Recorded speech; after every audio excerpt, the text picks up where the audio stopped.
Okay, well, day two. No time to start but the present. I'm going to start in book one, line 376. If you remember, we just roused the entire collection of rebel fallen angels. And when I say we, I guess I mean Satan. So perhaps I am of the devil's party without realizing it. At any rate, Milton starts by calling on the Muse to basically do a roll call of all of these most prominent rebels. And I understand why Milton needed the Muse's help. I wish a Muse would come and say the names for me now. Anyway, plenty of mispronunciation coming your way. Buckle up. Say Muse their names then known, who first, who last, roused from the slumber on that fiery couch at their great emperor's call, as next in worth came singly where he stood on the bare strand, while the promiscuous crowd stood yet aloof. The chief were those who from the pit of hell, roaming to seek their prey on earth, durst fix their seats along after next the seat of God, their altars by his altar, God's adored among the nations round, and durst abide Jehovah thundering out of Zion, throned between the cherubim. Yea, even placed within his sanctuary itself their shrines, abomination, and with cursed things his holy rites and solemn feasts profaned, and with their darkness durst affront his light. First, Moloch, horrid king, besmeared with blood of human sacrifice, and parents' tears, though for the noise of drums and timbrels loud, their children's cries unheard, that passed through fire to his grim idol. Him the Ammonite worshipped in Rabbah, and her watery plain, in Argob and in Basan, to the stream of utmost Arnon. Nor content with such audacious neighborhood, the wisest heart of Solomon he led by fraud to build his temple right against the temple of God on that opprobrious hill, and made his grove the pleasant valley of Hinnom, Tophet thence, and black Gehenna called, the type of hell. Next, Chemos, the obscene dread of Moab's sons, from Aroer to Nebo, and the wild of southmost Abiram, in Hesebon and Horonaim, Sand's realm, beyond the flowery dale of Sibma, clad with vines, and Eleal, to the asphaltic pool. Peor, his other name, when he enticed Israel in Sittim on their march from Nile to do him wanton rites, which cost them woe. Yet thence his lustful orgies he enlarged, even to that hill of scandal, by the grove of Moloch homicide, lust hard by hate, till good Josiah drove them thence to hell. With these came they, who from the bordering flood of old Euphrates to the brook that parts Egypt from Syrian ground, had general names of Balaam and Ashtaroth, those male, these feminine. For spirits, when they please, can either sex assume, or both. So soft and uncompounded is their essence pure, not tied or manacled with joint or limb, nor founded on the brittle strength of bones like cumbrous flesh. But in what shape they chose, dilated or condensed, bright or obscure, can execute their airy purposes, and works of love or enmity fulfill. For those the race of Israel oft forsook their living strength, and unfrequented left his righteous altar, bowing lowly down to bestial gods, for which their heads, as low bowed down in battle, sunk before the spear of despicable foes. With these in troop came Ashtoreth, whom the Phoenicians called Astarte, queen of heaven, with crescent horns, to whose bright image nightly by the moon Sidonian virgins paid their vows and songs in Sion, also not unsung, where stood her temple on the offensive mountain, built by that uxorious king, whose heart, though large, beguiled by fair adulteresses, fell to idols foul. Thamos came next behind, whose annual wound in Lebanon allured the Syrian damsels to lament his fate in amorous ditties all the summer's day. while smooth Adonis from his native work ran purple to the sea, supposed with blood of Thammuz yearly wounded. The love tale infected Sion's daughters with like heat, whose wanton passions in the sacred porch Ezekiel saw, when by the vision led his eye, surveyed his dark idolatries of alienated Judah. Next came one who mourned in earnest, when the captive ark maimed his brute image, head and hands lopped off in his own temple on the Grunsel edge, where he fell flat and shamed his worshippers. Dagon his name, sea monster, upward man, and downward fish, yet had his temple high reared in Azotus, dreaded through the coast of Palestine, in Gath and Ascalon and Acheron and Gaza's frontier bounds. Him followed Rimmon, whose delightful seat was fair Damascus, on the fertile banks of Abana and Pharpar, lucid streams. He also against the house of God was bold. A leper once he lost and gained a king, Ahaz, his sottish conqueror, whom he drew God's altar to disparage and displace for one of Syrian mode, whereon to burn his odious offerings, and adore the gods whom he had vanquished. After these appeared a crew who under names of old renown, Osiris, Isis, Horus, and their train with monstrous shapes and sorceries abused fanatic Egypt and her priests to seek the wandering gods disguised in brutish forms rather than human. Nor did Israel escape the infection when their borrowed gold composed the calf in Oreb, and the rebel king doubled that sin in Bethel and in Dan, likening his maker to the grazed ox, Jehovah, who in one night, when he passed from Egypt marching, equaled with one stroke both her firstborn and all her bleeding gods. Baalia came last, than whom a spirit more lewd fell not from heaven, or more gross to love vice for itself. To him no temple stood or altar smoked. Yet who more oft than he in temples and at altars, when the priest turns atheist, as did Eli's sons, who filled with lust and violence the house of God. In courts and palaces he also reigns, and in luxurious cities, where the noise of riot ascends above their loftiest towers, and injury and outrage. And when night darkens the streets, then wander forth the sons of Belial, flown with insolence and wine. Witness the streets of Sodom, and that night in Gibeah, when the hospitable door exposed a matron to avoid worse rape. So that was a longer break than I anticipated, but in the intervening time, I've had a number of really great Zoom classes with my 12th graders and have had a chance to have a couple of really good video conversations with some friends who I have not been able to see or speak with in a while. So that was lovely.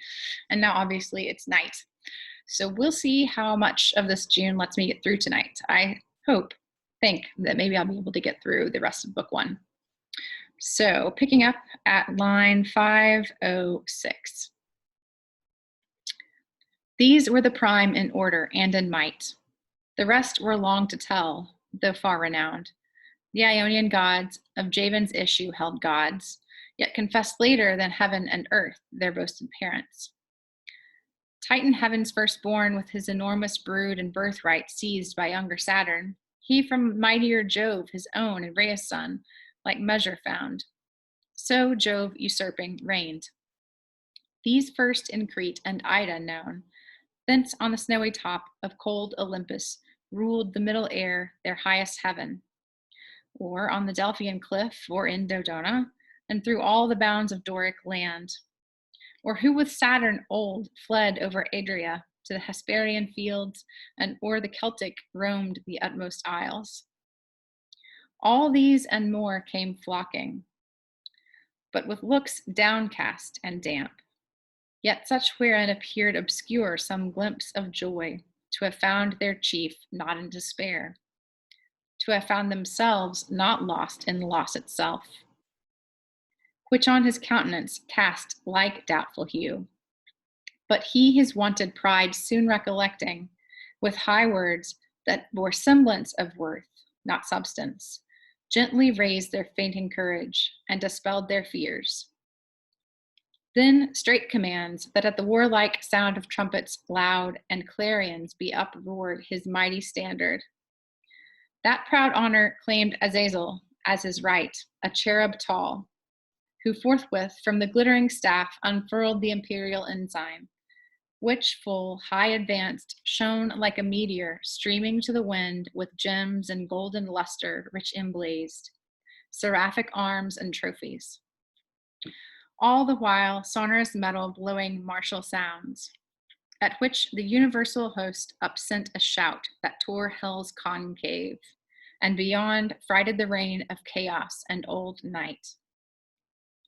All in a moment, through the gloom were seen 10,000 banners rise into the air, with orient colors waving. With them rose a huge forest of spears, and thronging helms appeared, and serried shields in thick array of depth immeasurable. Anon they move in perfect phalanx to the Dorian mood of flutes and soft recorders, such as raised to height of noblest temper, heroes old arming to battle, and instead of rage, deliberate valor breathed, firm and unmoved, with dread of death to fight or foul retreat, not wanting power to mitigate and swage with solemn touches, troubled thoughts, and chase anguish and doubt and fear and sorrow and pain from mortal or immortal minds. Thus they, breathing united force with fixed thought, moved on in silence to soft pipes that charmed their painful steps o'er the burnt soil. And now advanced in view they stand, a horrified front of dreadful length and dazzling arms in guise of warriors old with ordered spear and shield, awaiting what command their mighty chief had to impose. He through the armed files darts his experienced eye, and soon traverse the whole battalion views, their order due, their visages and stature as of gods, their number last he sums.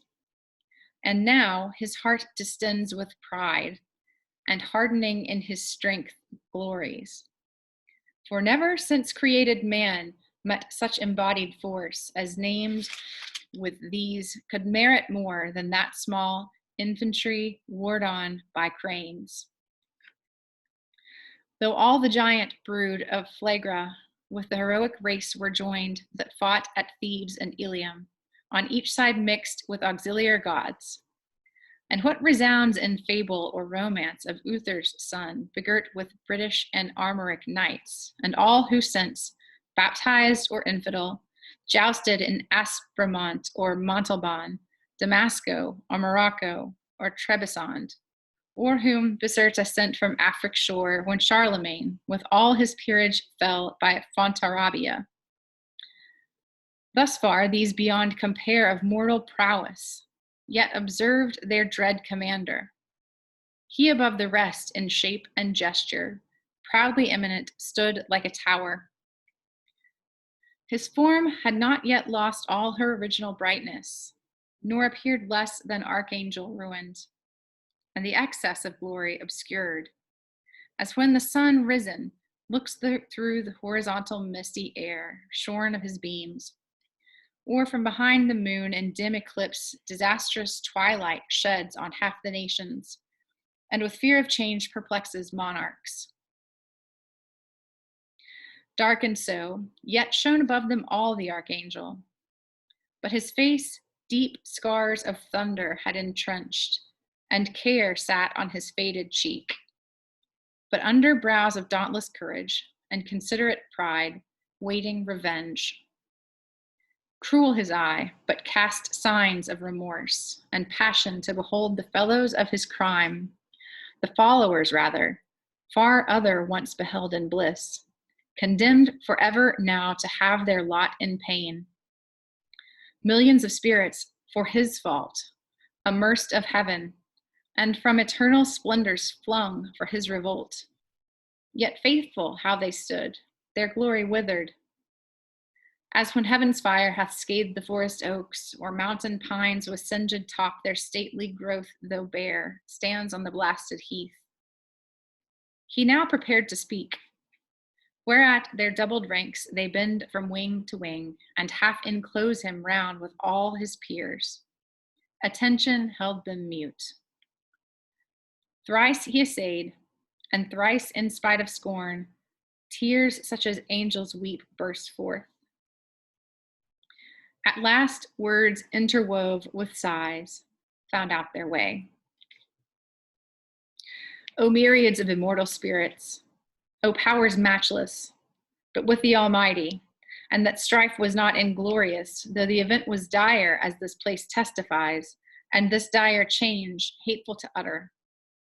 But what power of mind, foreseeing or presaging, from the depth of knowledge, past or present, could have feared? How such united force of gods, how such as stood like these, could ever know repulse?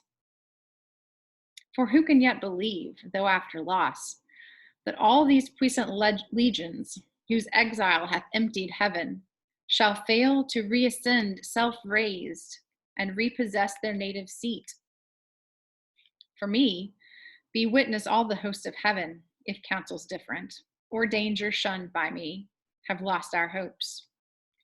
But he who reigns monarch in heaven, till then as one secure, sat on his throne, upheld by old repute, consent, or custom, and his regal state put forth at full, but still his strength concealed, which tempted our attempt, and wrought our fall. Henceforth his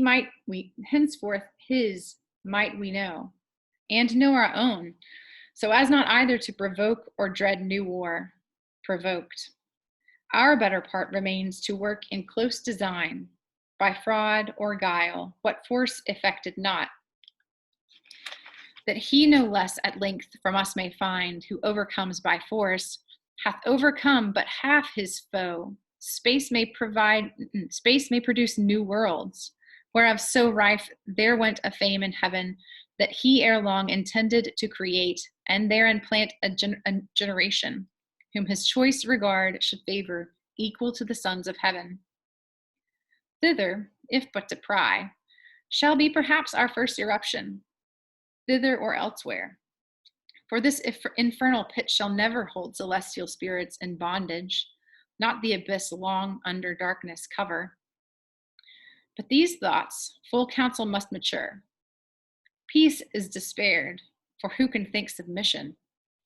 War then, war open or understood must be resolved. He spake, and to confirm his words, out flew millions of flaming swords, drawn from the thighs of mighty cherubim. The sudden blaze far round illumined hell. Highly they raged against the highest, and fierce with grasped arms clashed on their sounding shields the din of war, hurling defiance toward the vault of heaven. There stood a hill not far, whose grisly top belched fire and rolling smoke. The rest entire shone with a glossy scurf, undoubted sign that in his womb was hid metallic ore, the work of sulfur. Thither winged with speed a numerous brigade hastened, as when bands of pioneers with spade and pickaxe armed forerun the royal camp to trench a field or cast a rampart. Mammon led them on. Mammon, the least erected spirit that fell from heaven, for even in heaven his looks and thoughts were always downward bent, admiring more the riches of heaven's pavement, trodden gold, than aught divine or holy else enjoyed in vision beatific. By him first, men also, and by his suggestion taught, ransacked the center, and with impious hands rifled the bowels of their mother earth for treasures better hid. Soon had his crew opened into the hill a spacious wound and digged out ribs of gold. Let none admire that riches grow in hell. That soil may best deserve the precious bane. And here let those who boast in mortal things and wondering tell of Babel and the works of Memphian kings. Learn how their greatest monuments of fame and strength and art are easily outdone by spirits reprobate, and in an hour, what in an age they with incessant toil and hands innumerable scarce perform.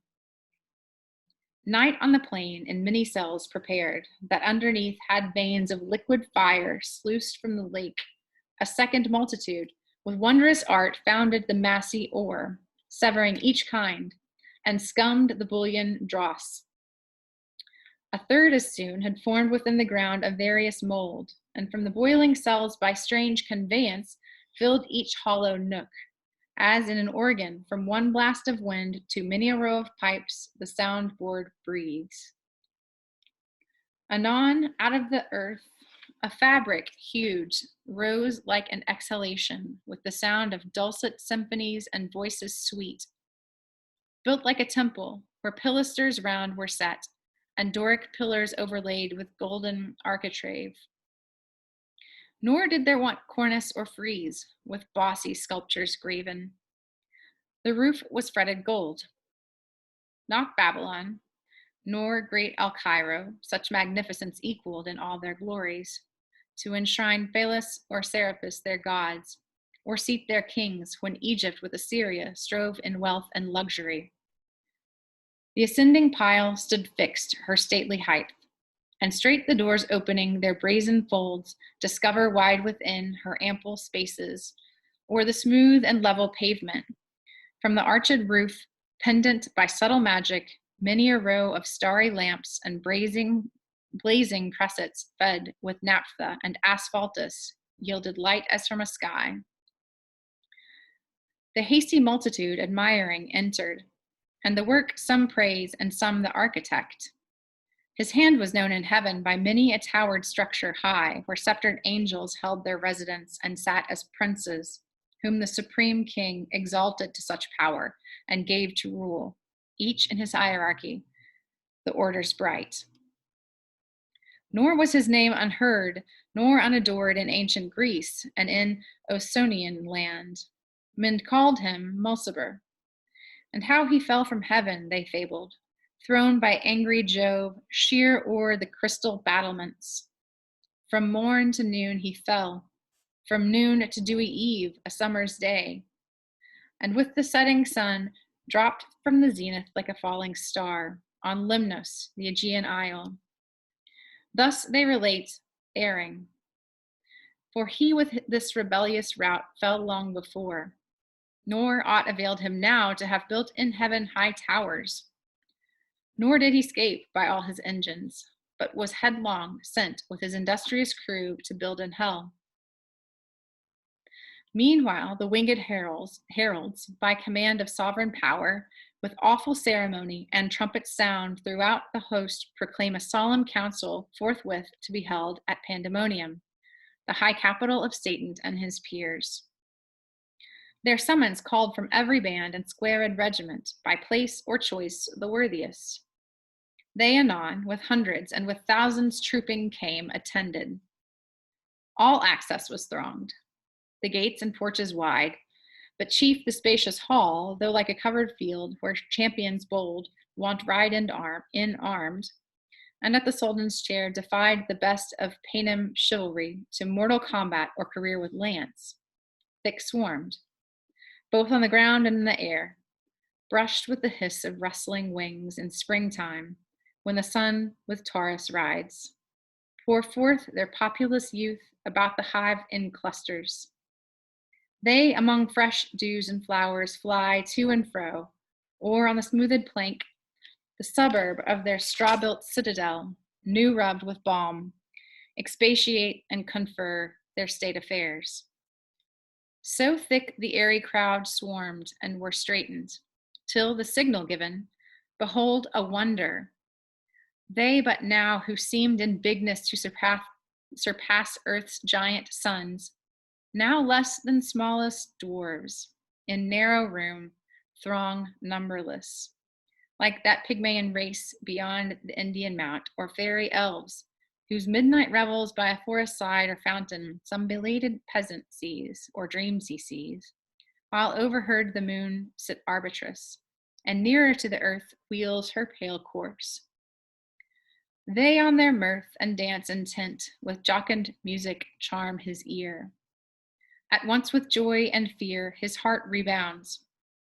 Thus, incorporeal spirits to smallest forms reduced their shapes immense, and were at large, though without number, still amidst the hall of that infernal court. But far within, And in their own dimensions, like themselves, the great seraphic lords and cherubim in close recess and secret conclave sat, 1,000 demigods on golden seats, frequent and full. After short silence then, and summons read, the great consult began. All right. Book 1. On to book 2 tomorrow. Pandemonium sprung out of the earth with a little help from a couple of fallen angel architects. A lot of names to trip my tongue over. And yeah, we're on our way. A little pep talk or two from Satan, some empathy from his fallen masses, and we'll go from there.